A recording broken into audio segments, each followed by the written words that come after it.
everyone, welcome back to the channel.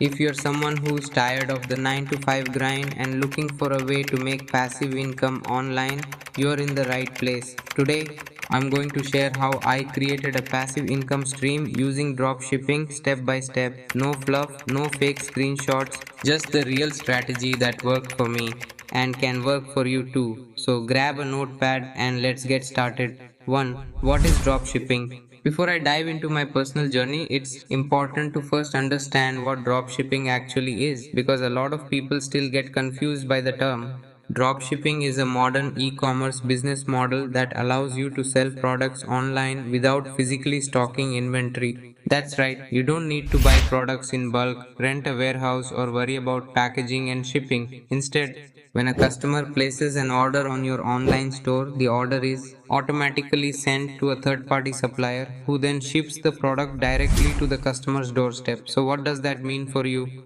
No warehouse cost. You don't need to pay for storage space or manage stock levels. No packing and shipping hassles. The supplier takes care of all the logistics. Low upfront investment. Since you only pay the supplier after a customer pays you, the risk is much lower. In essence, you act as the middleman. Your job is to find great products, build a website, market those products effectively, and provide good customer support. Now, it might sound super easy, and yes, the model is beginner friendly, but let me be honest, it's not a get rich quick scheme. Like any real business, dropshipping takes time, strategy, testing, and patience. But once you find the right product and system, it can become a sustainable source of passive income running in the background while you focus on things or even while you sleep. 2. How I got started. Let me take you back to when this journey actually began.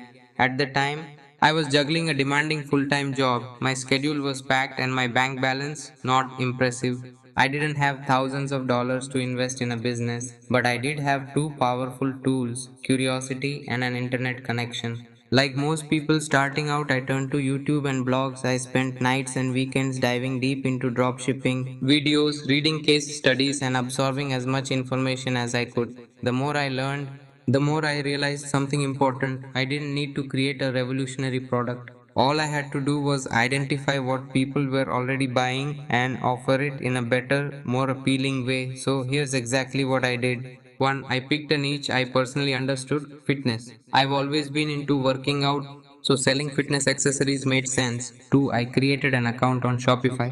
It was surprisingly easy to set up, no coding needed. 3. I searched AliExpress for trending fitness products and used a tool called Overlow, now DSers, to add those items directly into my store. 4. Then I focused on building a clean and trustworthy website. I used high quality images, wrote simple but clear product descriptions, and kept the design minimal. 5. Finally, I launched my first Facebook ad campaign with a budget of just $5 a day and waited anxiously to see what would happen. I had officially started my dropshipping business even if I had no idea whether it would work.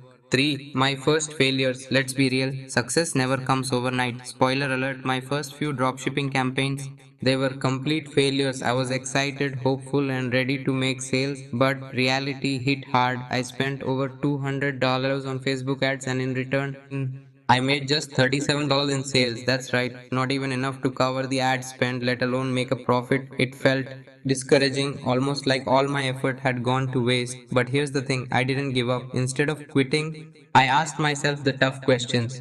Were my product images professional and eye catching, or did they look like screenshots from AliExpress? Was my pricing too high or too low to attract buyers and still make a profit? Did my website look trustworthy, or was it giving off scam vibes? Most importantly, was I targeting the right audience with my ads? I went back and analyzed every single step I had taken. I realized I had rushed the process. I didn't test enough creatives. My product descriptions were basic and my website lacked that trust factor. So I started tweaking things, replaced poor quality images with clean, branded ones, adjusted pricing to be more competitive, redesigned the homepage to look more like a real brand, narrowed my ad targeting to specific interest groups instead of broad categories. It wasn't fun failing, but it taught me one of the most important lessons in entrepreneurship. Failure isn't the opposite of success, it's part of the process. 4. First breakthrough. Then it finally happened. After multiple failed campaigns and hours of learning, testing,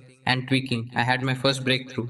I decided to try something different, a wrist support band for gym lovers. Simple, lightweight, and useful. I priced it at $14.99, keeping it affordable yet profitable. But this time I focused more on the story behind the product. Instead of using boring product photos, I ran a video ad that showed real people using the wristband during their workouts, lifting weights, doing push ups, and staying injury free. That visual connection made a huge difference. The ad started gaining traction and then it went semi viral. I received 30 orders in a single day. The feeling? Unbelievable. Now, was the profit margin massive? No, but it was proof that my business model could actually work.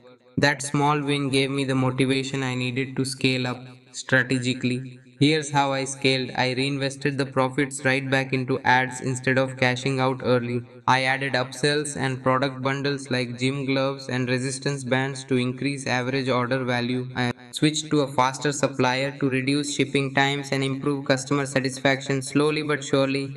The momentum built up. Within just 2 months, I was making around $100 to $150 per day in pure profit consistently. That meant I was earning more from my side hustle than some people earn at full time jobs. And the best part? It was starting to feel like true passive income. 5. Automating everything. This is the part where everything started to change. This is where passive income truly began. Once I had found a winning product and validated that people actually wanted it, I knew it was time to step out of day to day tasks and automate as much as possible. Here's exactly what I did.